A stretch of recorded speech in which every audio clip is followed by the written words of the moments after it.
Fala galera, Flish aqui e bem-vindos a mais um vídeo. E hoje é mais um vídeo de review. Hoje eu vou fazer o review do filme do Aquaman. Mas antes eu quero mostrar pra vocês que o Aquaman não é um herói tão zoado quanto vocês pensam assim. Ele é bem legal e eu vou mostrar pra vocês a origem do Aquaman, os poderes dele e tudo que vocês precisam saber do Aquaman. Eu vou contar para vocês nesse vídeo, ok? Desde já eu já peço que você se inscreva e ative o sininho de notificação do canal para não perder mais nenhum vídeo, ok?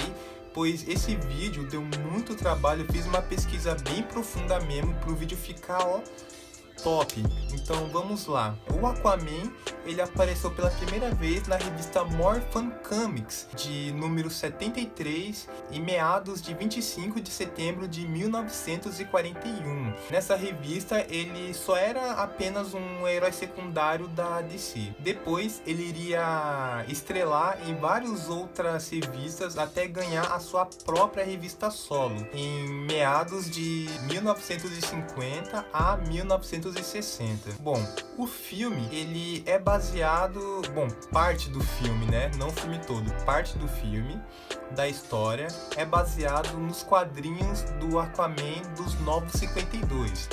Que teve a época de ouro, né, que era essa Morphin Comics. Depois teve a época de prata, que apareceu o Aquaman solo, assim, com a sua revista solo. E depois a época atual, né, a DC, ela reformulou todos os heróis e ela fez os Novos 52, tipo, trazendo de volta a história de origens diferenciadas, assim, para cada personagem. Tipo, ela refez a história de origem. Por exemplo, tipo, o Aquaman, ele tem 3 origens diferentes. Lá na época de ouro, quando ele era apenas um herói coadjuvante, na época de prata, que ele tinha a revista solo dele, que ele estreou, eles criaram outra origem, totalmente diferenciada da primeira. E na revista do Novo 52, é baseada em partes da primeira história de origem do Aquaman, lá da Morphin Comics, ok? Lembra que eu falei que parte do filme é baseado nos Novos 52? Mas tem uma parte do filme que é logo no começo, que é como os pais do Arthur se conheceram. Isso é baseado lá na primeira origem do Aquaman na época de ouro, da revista Morphin Comics. Então, como que é essa origem? Bom, basicamente, o pai do Arthur, o Tom Curry, ele tomava conta de um farol. Todo farol sempre tem que ter um cara pra tomar conta,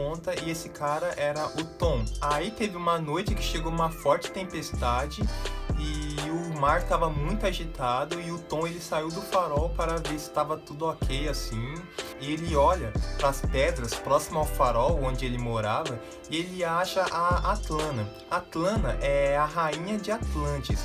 Só que nessa história ela foi exilada de Atlantis por fazer muitas visitas ao nosso mundo, o mundo da superfície.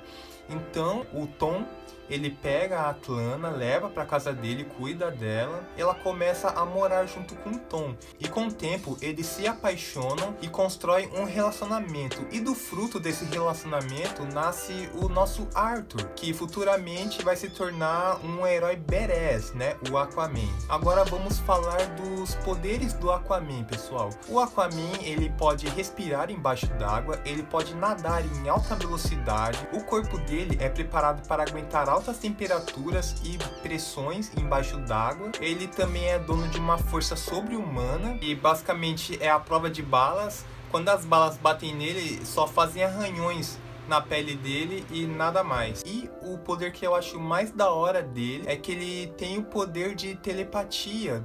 Ele pode se comunicar com os animais marinhos telepaticamente e até mesmo controlá-los, ou seja, é só ele mandar um comando e os animais o obedecem. E os principais vilões que estão no filme são o Arraia Negra e o Worm, o seu meio-irmão malvado que se auto-intitula Mestre dos Oceanos, ok? Agora que vocês já estão familiarizados com o Aquaman, vocês já conhecem toda a origem, de onde ele veio, a primeira aparição dele. Agora vamos falar do filme. Bom, basicamente é um filme de origem do Arthur. E assim como nas HQs, o Tom acha a Rainha Atlana lá nas pedras, ele cuida dela, e eles se apaixonam e nasce o Arthur. Aí mostra lá que os moleques... Até tem no trailer isso, que os moleques estavam fazendo bullying com o Arthur num aquário. Aí os tubarões ficam putos e começam a bater no vidro. E bom, quem treina o Aquaman na sua adolescência é o Vulco, interpretado pelo brilhante William Dafoe. Ele que já foi um dos vilões do Miranha, né? Ele interpretou o Duende Verde. Então, Arthur, ele vivia de boa com o pai dele, aí chega a Mera. A Mera é uma mulher lindíssima, de cabelos vermelhos, né? Ela é a princesa de um dos reinos de Atlantis. O pai dela é o rei Nereus, e já vamos falar dele daqui a pouco. E ela fala que o seu meio-irmão Armin, ele está planejando fazer uma guerra contra o povo da superfície, porque o Armin alega que o povo da superfície está atacando muitos lixos e muitos entulhos no mar, e isso está afetando a vida marinha, e isso não é legal, tá ligado? Alguns atlantianos assim também começaram a ficar doentes por causa desse lixo todo, e o Armin ficou full putaço, e ele começou a planejar a fazer uma guerra. Só que o exército de Atlantis, ele não é tão grande assim. Então o que ele faz?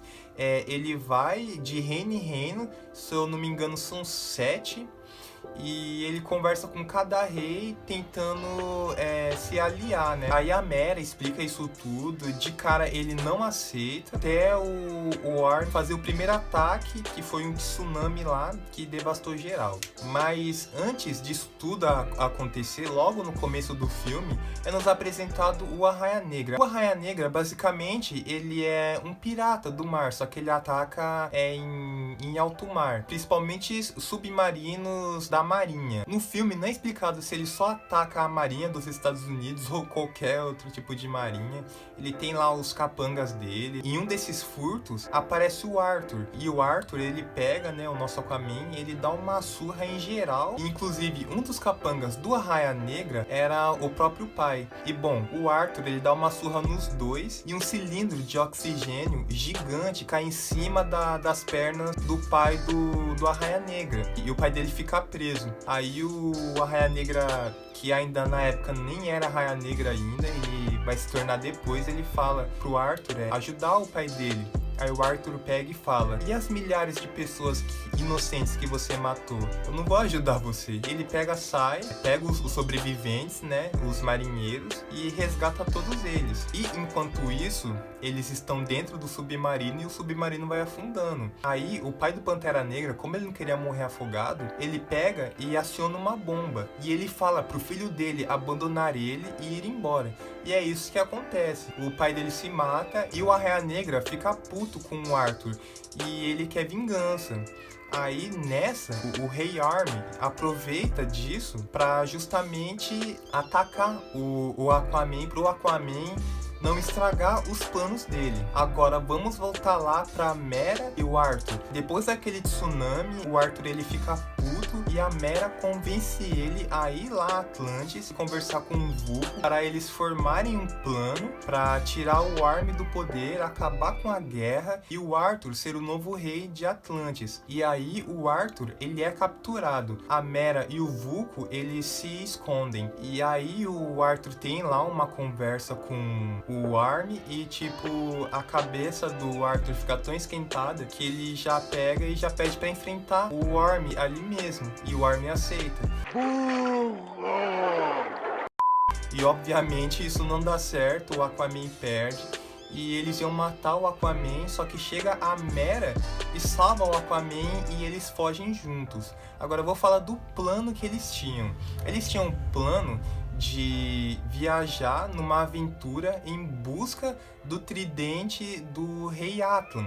O rei Atlan, ele foi o primeiro rei de Atlantis. O tridente dele é a arma mais poderosa que Atlantis já viu. Ela foi forjada do aço de Poseidon, capaz de controlar os mares e até a terra.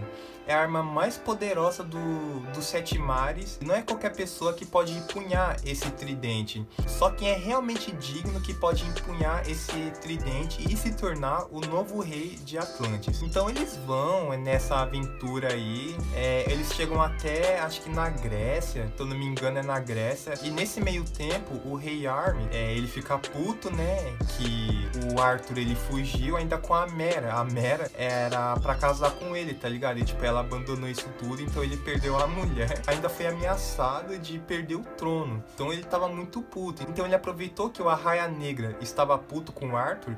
Ele deu as melhores armas e armadura da terra dele, de Atlantis, para o Arraia Negra. Aí o Arraia Negra, como ele é muito inteligente, ele faz a própria roupa, pinta de preto e coloca aquele uniforme clássico que a gente via nos desenhos antigos e nos quadrinhos. Enquanto eu tô falando isso tudo, eu vou deixar as imagens aí, tá? Pra vocês não se perderem. O Orm, além de dar armas e armadura pro Pantera Negra, ele dá os melhores guardas para servir de capanga do Arraia Negra. Então o Arraia Negra, ele segue o Arthur até a Grécia e lá eles se confrontam. O Arthur, ele realmente toma um pau, mas no final ele consegue vencer.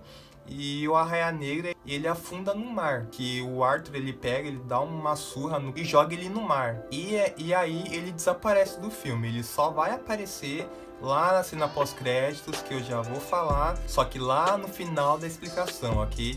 Então vamos continuar. Aí eles viajam em alto mar e eles vão pra um lugar, considerado aí, digamos que o limbo, tá ligado? É um lugar que é muito difícil de chegar. Pra você chegar lá, você tem que passar por umas criaturas e eles conseguem, passam lá por essas criaturas e chegam basicamente no núcleo assim da Terra. É um mar subterrâneo lá muito louco. E lá ele encontra a mãe dele. Porque assim, na história, quando o Arthur ainda era pequeno, chegam os guardas lá pra levar ela de volta e ela ataca os guardas. Só que aí ela fala pro Tom, não tem como eu ficar aqui, pra eu proteger vocês eu tenho que voltar pra Atlantis. Então a princesa Atlana, ela volta pra Atlantis, ela se casa com um cara lá que eu esqueci o nome, que ele era rei de Atlantis na época, e ela tava destinada ao trono, ela vira rainha e os dois têm um filho junto. Esse filho junto é o Armin, que futuramente iria ser o mestre dos oceanos. Só que aí, quando o atual rei de Atlantis, o marido dela, descobre que ela tinha um filho com outro homem, ela pega e joga a rainha Atlana nesse lugar aí, nessas criaturas. Só que ela consegue se esquivar de todas essas criaturas, matar algumas e chegar lá nesse lugar difícil, lá no núcleo da Terra, lá nesse mar subterrâneo muito louco lá. E lá, nesse lugar, é onde ficava exatamente o tridente do Atlan. E ela tentou pegar esse tridente várias vezes. Ela até explica isso, essa situação, pro Arthur e pra Mera, que ela tentou várias vezes pegar o tridente, só com um tridente em punhos que a pessoa consegue sair daquele lugar. Ela tentou várias vezes, só que além, dela não ser digna, ela nem conseguiu chegar a encostar no tridente, porque tem uma criatura lá que protege, uma criatura gigantesca lá, tem tentáculos, tem tudo, e ela nunca teve chance de pegar. E ela falou que só quem é realmente digno que consegue pegar o tridente do rei Arthur. Aí ele vai lá, ele enfrenta a criatura, fala lá, dá um discurso lá muito louco, de herói mesmo. Ele vai e ele pega o tridente do rei Arthur. E ele fica com aquele uniforme clássico dos quadrinhos, né? Que aqui em cima é amarelo e embaixo é verde. Mano, uniforme lindo. Vocês vão estar vendo a foto dele aí, tanto nos quadrinhos, tanto no filme. Aí ele vai lá, ele vai até o rei Armin. O rei Armin já tá com um exército gigantesco. Ele conseguiu juntar todos os reinos para fazer um exército gigante, e aqueles que se opusessem, ele matava. Ele matou, inclusive, um rei de um reino lá, e quem assumiu foi a princesa, que devia ter o que, uns 14, 15 anos. A aparência deles é de peixe, assim. É só os atlantianos que tem a aparência normal de humano. Os outros reinos, cada um tem a sua aparência diferenciada. E o principal aliado do Armin é o pai da Mera, o rei Nereus. E os dois juntos, formaram lá o exército gigante. Eles estavam indo a caminho e bom, os dois juntos conseguiram formar formar um exército gigante e eles estavam indo atacar um dos reinos de Atlantis porque eles se opuseram e o exército deles era gigante. Então eles começam a se confrontar, ele consegue, tipo, ameaçar o rei, aí o rei se rende e fala, não, pode levar o meu exército. Aí, tipo, quando o Orm ia se preparar pra ir pra superfície, aí chega o Aquaman boladíssimo lá em cima daquele monstro lá que protegia o tridente do Rei Atlan. Ele dá uma surra em geral lá, aí ele desafia de novo o Orm pra uma batalha e o vencedor ia ficar com o trono, ser o legítimo rei de Atlântida. Bom, ia decidir se ia continuar ou acabar com a guerra. O Orm queria prosseguir com a guerra, o Aquaman queria acabar com a guerra. E os dois se confrontam em cima de uma das naves lá de Atlântida. Só que a nave, ela fica em cima do mar, assim, boiando, porque o Aquaman, ele tem mais vantagem fora da água que dentro da água. Porque da primeira vez que os dois se confrontaram, o Orm, ele ganhou, só que eles estavam submersos lá em Atlântida. Agora é a vez do Arthur ter vantagem, então o Orm, ele fica um pouco mais fraco fora da água, mas mesmo assim, eles se confrontam assim. O Arthur, o Aquaman, ele pega e ele derrota o Orm. Aí o Orm é preso e o Aquaman se torna o novo rei de Atlântida. Todo mundo reconhece isso, é uma cena bem emocionante mesmo. E aí acaba o filme e na cena pós-crédito aparece o Arraia-Negra todo ferrado lá, boiando no pedaço de madeira em alto mar.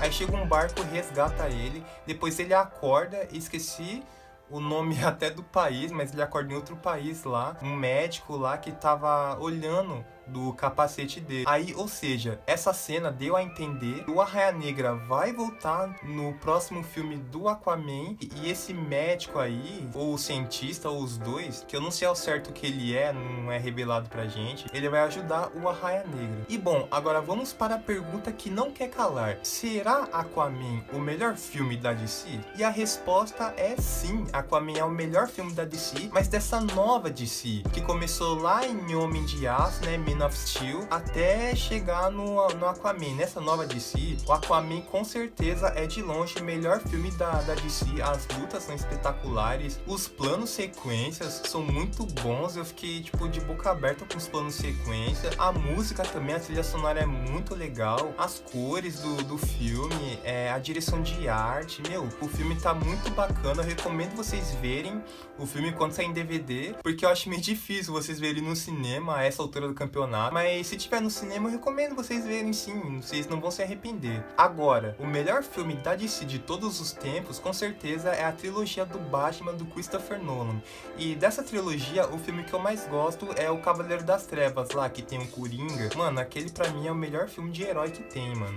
Em seguida, do Homem-Aranha 2, lá do Tobey Maguire, né? E bom, se fosse pra dar uma nota de 0 a 10, daria 10 fácil, mano. O filme é legal, o filme é bacana, eu recomendo muito pra vocês. E é isso aí, galera. Esse foi o meu review. Espero que tenham gostado do meu vídeo. Se inscreva no canal, ative o sininho para receber as principais notificações do canal.